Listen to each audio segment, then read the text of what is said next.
we've got no power at the head. So I'm thinking it's a worn clutch. So what we're going to do is we're going to strip it out, have a look, check it, and if it is the clutch, order a replacement and get it replaced.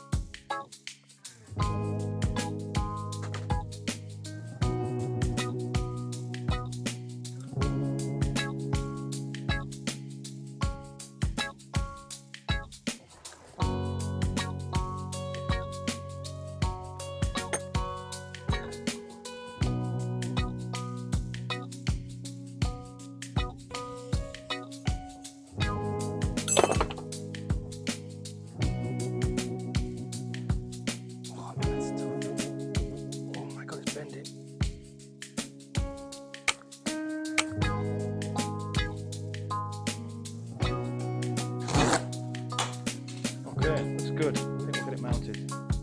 Sit it like that.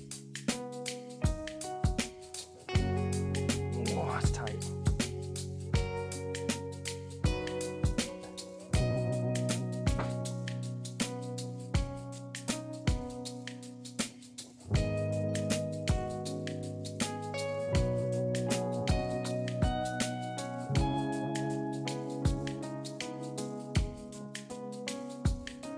Ready to test.